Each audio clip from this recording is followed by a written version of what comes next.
Hello，大家好，欢迎你们回到我的频道。上一期视频我讲了我去意大利旅游，你看到了吗？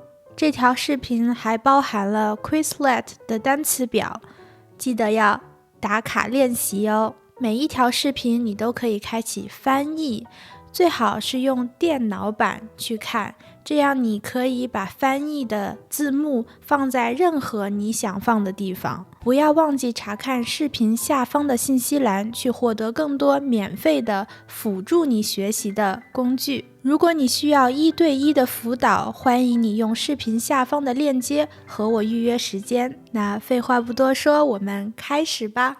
这一期视频我想和大家聊聊天，我们说一下关于现在我们都有的一个习惯。每天呢，我们花在他的身上很多时间，这会是什么呢？是看书？不对，是玩手机。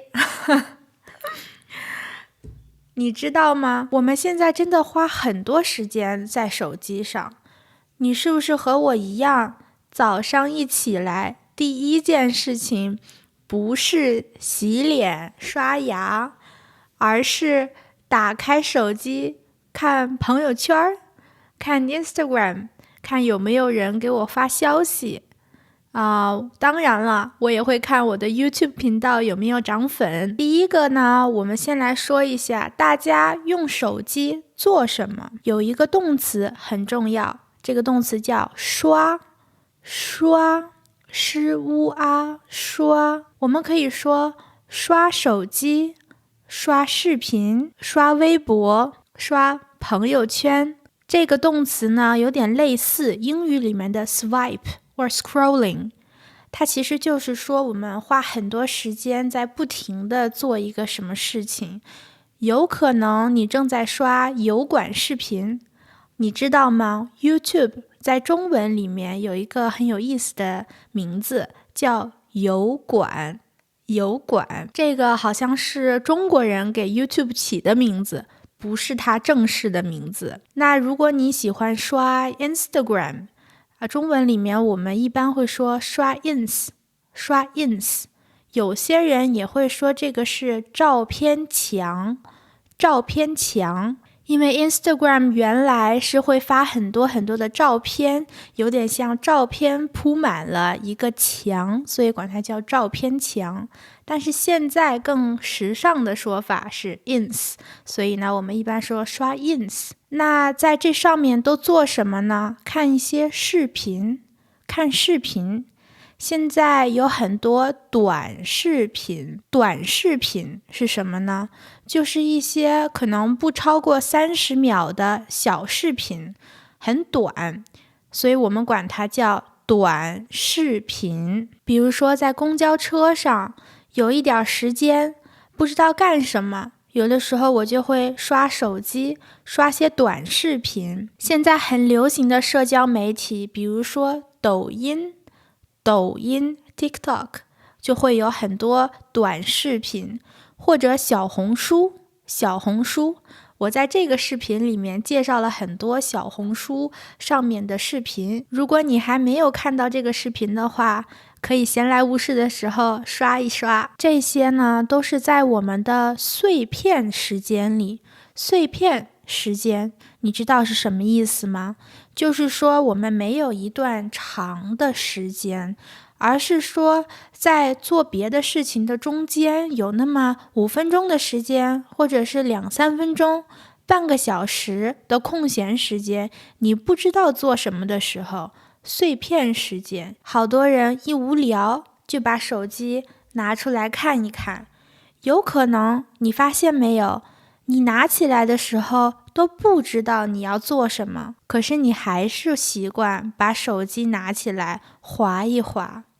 这是为什么呢？你知道吗？你的大脑会分泌一种化学物质，它叫多巴胺。多巴胺的分泌会让你有一种满足感。比如说我在 Instagram 上发了一组照片，为什么 Instagram 要设置这个点赞的功能呢？因为当你看到你被点赞，你会分泌多巴胺，会让你有一种快乐的感觉。当然，它是一个短暂的快乐，就像你喝咖啡一样，喝完咖啡立马你会精神一段时间，可是没有过多久就掉下来了。多巴胺也是一样，它是一个短暂的满足感、快乐感。开玩笑的来说，我们可以讲，并不是我要玩手机，而是我的大脑追求满足感。本来玩手机并不是一个什么十恶不赦的事情，但是我最担心的是我的注意力。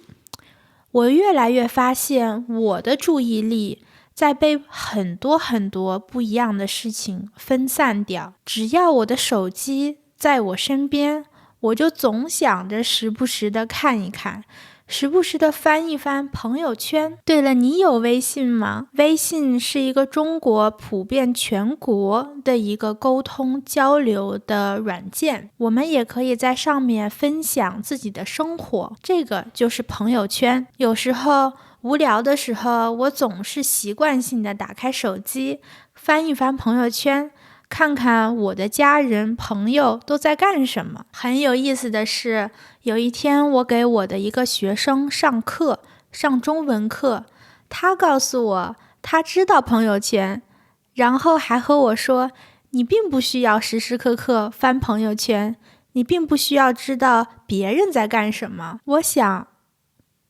是呀，我这样做会不会是在浪费时间呢？如果我这一天只在需要用手机的时候使用手机，那我会不会有更高的工作效率？会不会有2-3个小时的时间省下来，可以做一些别的事情呢？如果我不用这些碎片时间去刷一些毫无意义的视频，去刷短视频，我可不可以用省下来的时间去看一部完整的电影呢？这样也许我不需要一个人看了，我可以在晚上和家人和朋友一块坐下来享受这个时光。如果你已经看到这里，我也想鼓励你去想一想，你为什么使用手机？是不是也和我一样，更多的时候拿起手机都是因为觉得有点无聊？那如果是这样的话，我鼓励你多看一看我的视频，用这个时间学一学中文吧。开玩笑，开玩笑，玩笑归玩笑，你今天学中文了吗？单词背了吗？如果你只是看完了这个视频，可能你只是灌了灌耳音，但如果你去下方的视频栏里找到更多帮你学习的工具，比如说我给大家总结的单词表，你就可以学到更多。如果你还用了我帮你准备的 Quizlet 去学习这些单词，有可能你就记得更牢了呢。快去试试吧。这就是这期的视频了，拜拜，我们下周再见。